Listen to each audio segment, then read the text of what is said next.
अस्सलामुअलैकुम आदाब, मैं हूं निहाल अहमद और आप देख रहे हैं निहाल अहमद ऑफिशियल चैनल यूट्यूब पर। जामिया मिलिया इस्लामिया का डिस्टेंस एजुकेशन का ओपन एंड डिस्टेंस लर्निंग का जो बीएड है उसका फॉर्म आ चुका है। 10 अक्टूबर से ये फॉर्म अवेलेबल हो चुका है जामिया की वेबसाइट पर। लास्ट डेट 22 अक्टूबर तक है। 22 अक्टूबर तक आप फॉर्म भर सकते हैं। एंट्रेंस का जो एग्जाम होगा, एंट्रेंस एग्जाम होगा इसमें 3 नवंबर है और रिजल्ट आपको 10 नवंबर को आएगा।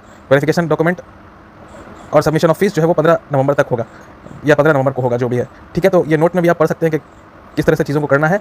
और आपको बता दें कि ये 1500 रुपये का फॉर्म है। बीएड ओडीएल का जो है ये 1500 रुपया फीस लगेगा, एप्लीकेशन फ़ी है ना।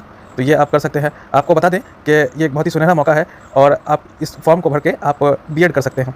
अब कौन लोग कर सकते हैं, क्या है एलिजिबिलिटी और क्या पूछा जाएगा एग्जाम में, आपको बताते हैं। देखिए, मिनिमम एलिजिबिलिटी जो है ना बीएड की, वो 1 नंबर वाला देखिए, उसमें क्या लिखा हुआ है कि चारों इंपॉर्टेंट है। ठीक है, चारों इंपॉर्टेंट है। आपको बता दें कि पहला में ये कहा जा रहा है कि 50% मार्क्स होना चाहिए बीए में। आप बीए किए हुए हैं तभी आप ये कर सकते हैं। ठीक है, क्योंकि एलिजिबिलिटी बीए होती है, बीए, बीएससी, बीकॉम, जो भी मतलब ग्रेजुएशन जो होता है आपका, वो होना चाहिए, है ना।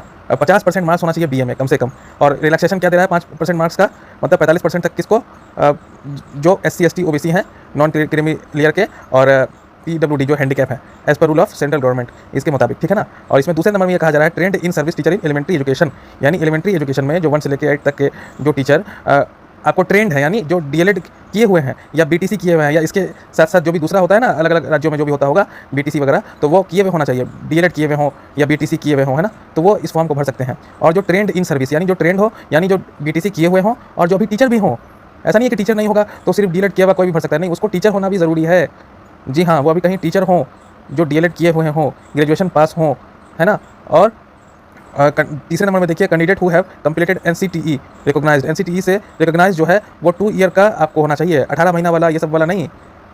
या उसके बारे में खैर अभी तो बहुत तरह की न्यूज़ आ रही है, वो अभी बात रखते हैं। यहाँ पे साफ साफ लिखा हुआ है पहले 2 ईयर्स टीचर एजुकेशन, है ना। वो 18 महीने वाला एक और न्यूज़ आई थी, वो कभी अलग से पूछ लीजिएगा। ये जो है ना अभी फिलहाल इस पर ध्यान देते हैं। और चौथा नंबर में क्या है, all candidates must appear in entrance test. Entrance exam होगा, ठीक है। आप डायरेक्ट एडमिशन इसमें नहीं ले पाएंगे, एंट्रेंस एग्जाम में आपको बैठना होगा। तो ये चारों चीज़ आपके लिए जरूरी थी कि आपको ग्रेजुएशन पास होना चाहिए और आप अभी टीचर हो, एलिमेंट्री एजुकेशन 1 क्लास से लेकर 8 क्लास तक में आप जो है टीचर हो और ट्रेंड हो, यानी आप डीएलएड वगैरह किए हुए हो, डीएलएड या बीटीसी उसके समकक्ष जो भी होता हो, है ना। और 2 साल वाला हो, ऐसा नहीं कि कोई फेस टू फेस मोड हो, है ना। रेगुलर आपको किया हुआ होना चाहिए। ऐसा नहीं है कि आप डिस्टेंस से किए हुए हों वो वाला, नहीं, आपको ट्रेनिंग प्रॉपर होना चाहिए। और क्या है, आपको एंट्रेंस में होना है। अच्छा, ये जो है ना, जो बीएड होगा ये आप 2 साल से 5 साल तक में कर सकते हैं। यानी फेल करते हुए, अगर कोई फेल कर जाता है या फिर मान लीजिए कि एग्जाम छोड़ देता है, तो वो सब करते हुए आप 5 साल तक में इस बीएड को कर सकते हैं, या कम से कम 2 साल में तो कर ही सकते हैं, है ना। जो फेल कर जाता है या जिसका एग्जाम छूट जाता है या छोड़ देता है, तो वो 5 साल तक में कर सकता है। वो कहने का बात है यहाँ पे, है ना। Mode of admission, entrance exam होगा, रजिस्ट्रेशन फीस 1500 रुपया है, और प्रोग्राम फीस जो है एनुअली सालाना क्या है 20,000 रुपये लगेगा। तो इस तरह की चीज़ें यहाँ पे दी हुई है। अब आते हैं एंट्रेंस एग्जाम टेस्ट सिलेबस पे, है ना। जो एग्जाम में क्या पूछेगा, जनरल इंग्लिश कंप्रीहेंशन, 10 नंबर का कंप्रीहेंशन पूछेगा जनरल इंग्लिश का, है ना। और फिर क्या है, मान लीजिए 10, और लॉजिकल एनालिटिकल रीजनिंग है, रीजनिंग आपको 20 नंबर का पूछेगा। एजुकेशनल एंड सेक्शन 3 में देखिए ऊपर में educational and general awareness 25 number का, है ना। और टीचिंग लर्निंग एट स्कूल, आपको एक तरह का टीचिंग एप्टीट्यूड समझ लीजिए, 25 नंबर का पूछेगा। और 5वां सेक्शन है any one of the following teaching subject. अब टीचिंग सब्जेक्ट जो आपका जैसा होगा, जिसके आप होंगे, math, science, social science, English, Hindi, Urdu, उसी टाइप का है। ये सब चीज़ें चुन सकता है 20 नंबर का इनमें से कोई एक, है ना। 5वें सेक्शन में चुनने का है कोई एक, एनी वन, है ना। Specific guideline for BEd. अब क्या applicants are here advise to read the information given carefully and eligibility. अच्छा, एलिजिबिलिटी वगैरह देख लीजिए आपके एलिजिबल है कि नहीं, है ना। लास्ट डेट के बाद आपका फॉर्म एक्सेप्ट नहीं होगा, कहा जा रहा है। और हाँ, एंट्रेंस एग्जाम जो है ना वो दिल्ली में ही होगा, कहीं और आप सेंटर नहीं चूज कर सकते हैं। 3 नवंबर को आपको दिल्ली में ही एग्जाम देना होगा और एग्जाम 2 घंटे का होगा। नंबर ऑफ क्वेश्चन क्या होगा, शॉर्ट हो, आपको मल्टीपल चॉइस क्वेश्चन होगा, ऑब्जेक्टिव होगा, नेगेटिव मार्किंग नहीं होगा, बड़ी बात।